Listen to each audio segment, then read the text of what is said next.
Hopefully when you get someone hassling you about 3D printing more plastic into the world, these points are going to help you explain why it's a good thing. If you're like me, then there's kind of an internal struggle with 3D printing and being environmentally conscious. And when I say conscious, I don't mean friendly to the environment. Look, we're still talking about plastic, and do I want it around? No. Let's dive in. So in traditional manufacturing, you make thousands of a thing and hope that people will buy them. How many trinkets or parts for things sit on shelves for years and eventually get thrown into landfill?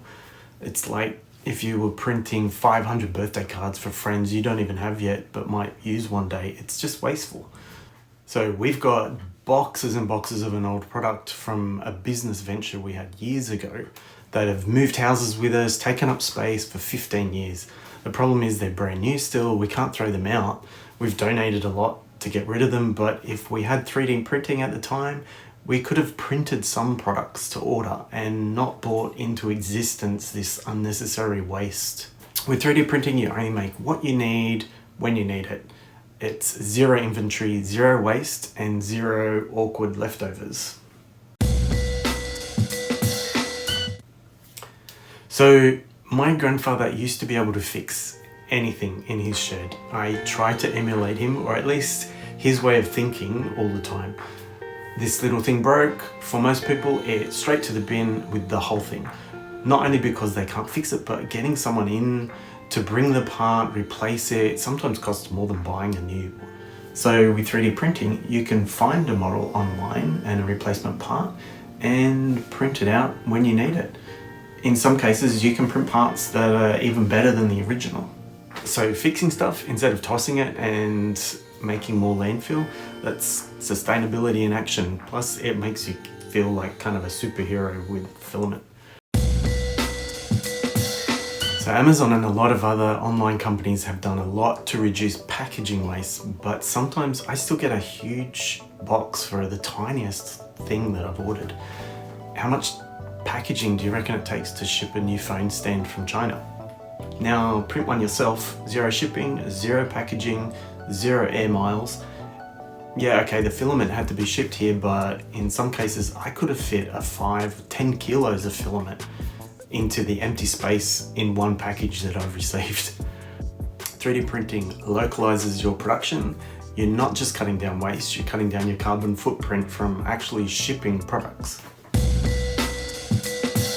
Not all filaments are created equal. Probably the most common filament, PLA, can be made with corn, cassava, sugarcane, and is biodegradable-ish.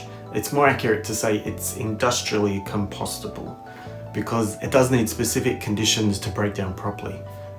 But did you know you can get filaments made from recycled water bottles, beer waste, even coffee grounds? I mean, I'm looking forward to a day when we can really say that the plastic that we're using for 3D printing is environmentally friendly.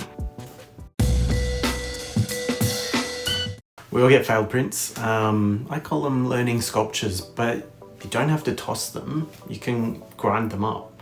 Recycling failed prints is still a bit tricky and there's no mainstream devices for home, but there's a few different DIY solutions around. Once you build up a bit of waste, it's something most people look for solutions for. So not only your waste, but old things that you don't need anymore, you could easily grind that up. I'm working on something that hopefully I'll have a video on soon that might be very useful for people to recycle their prints. If you're designing prints, the design matters too. Think about how something's going to be printed. Adding fillets, rounding corners over, less sharp stress points means it's more likely that you're not going to have lifting and failed prints. If you're designing something that's going to print with a hole going horizontal, try making it a teardrop so you don't need supports and have less waste. So if you're designing something, design like a dad shops at Hammer Barn or any big box store. Maximum efficiency, minimum offcuts. There's other things that 3D printing can do to be environmentally conscious. You can print things that help to save on waste in other places. So there's toothpaste squeezers where you can get the most out of that toothpaste. There's battery holders so you don't lose a pack every time the TV remote dies and you take one or two out and then they disappear. Printing tools that reduce waste in other parts of life, that's gotta be good for the environment. Okay, real talk. 3D printing uses power and most filament isn't biodegradable, so it's not zero impact. But if we print responsibly, fix things, design smart and recycle, you can make a difference with a 3D printer. Let me know in the comments your favorite eco-friendly print, or if you've ever printed something that saved the day and the planet.